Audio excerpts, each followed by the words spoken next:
What's going on, everybody? Trevor Sikkema here. This is Matt Corral from Ole Miss.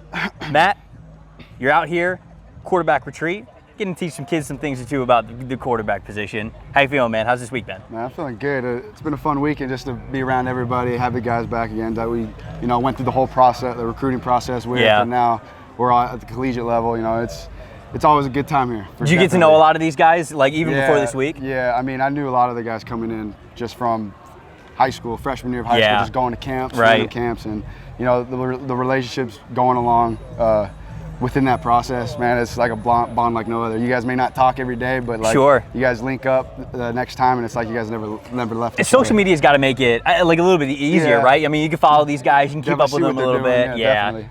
I mean, so when this camp started, I noticed right off the bat, you were like right in it, like coaching these kids, like you were all smiles in about the drills. I mean, you ever think about getting into coaching later in your life or anything like that? I'm not opposed to it. I definitely would do something like that, for sure. It sounds like, it just seems like, I just wanted to say, you seem like a natural being able to do it. So, but before you get to that point, you got a lot of quarterbacking left, especially coming up this year. This is a big year for Ole Miss. This is a big year for you as well. You're coming off a really electric year that you had this past season.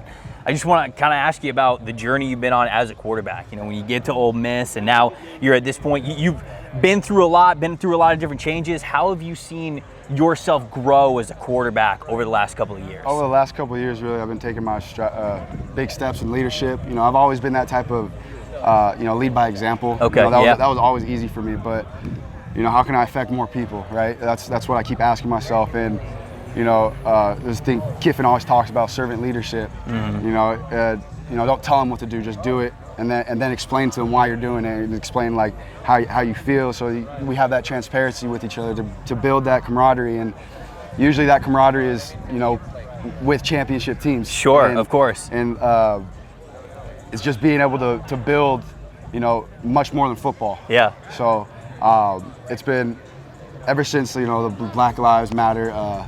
That when that thing all went down, that's really when people started realizing the voice they had. Sure, and we, the relationship grew from there, like as a unit. So I mean, just taking strides in leadership, and just the physical things aren't the problem. It's just mentally. Sure. So I mean, that's one thing where I wanted to get better at. And a lot of people talk about, no matter what sport it is, football or whatever, when they talk about like whenever it is that they hang it up, they say they miss that the most about the game. Yeah. So, I mean, I feel like that's always something that's at the core of how guys get to be their best and how teams get to be their best. And I got to ask you about how it is playing for Kiffin. You brought up him. I mean, like his offenses, we've talked about it for years and years. It just seems so much fun. You're the quarterback. You're orchestrating everything that goes on in there. How much fun is it to play in that offense? Man, it's fun because, I never got to the point in any offense understanding why we do it and what they're trying to get out of it in that certain situation. We're finally starting to get there. And just all I got to do is just be in the room. I'm gonna learn from there. Right. Yeah. All I got to do is just show up, and Kiffin and Levy are just gonna take over from there. So, I mean, they definitely make it easy for me. Did you see the moment where he threw the clipboard in the air against South Carolina? I threw the ball, and I knew he was gonna be wide open because that safety didn't get over. Yep. And Elijah one-on-one is a double move. Easy. Double move with him one-on-one. It was gonna be a touchdown.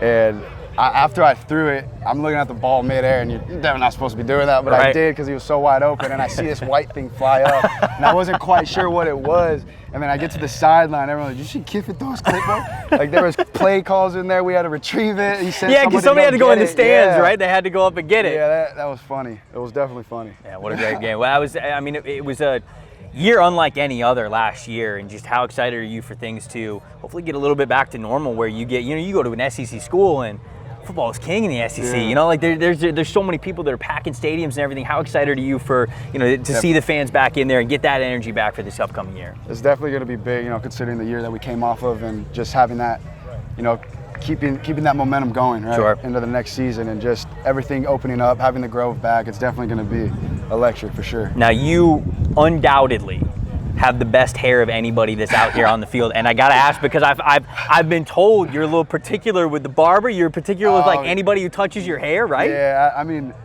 when I go to school, I used to go to this guy, and it messed me up a little too many times, so I just stopped getting a haircut. So my hair just goes. That's when my hair goes long. That's when it was super long. Yeah, and so every time I come back home to visit before I leave, Gotta get a haircut. Okay, so this man's flying cross country to get a haircut, and y'all out here aren't going to pay a little more than $20 to get yours?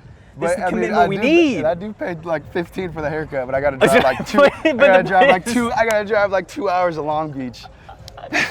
He's got to pay for the gas, the mileage on the car, but for a $15 haircut. But you know what? It all goes into it. You look good, you play good. We're looking forward to watching you play this upcoming year, man. Thank you so much for doing this little interview. No, thank you guys for having me. This is an awesome interview here with Matt. We got a lot more content coming at you throughout the offseason. Make sure you guys are subscribed to everything the Draft Network's got going on so you don't miss any of it.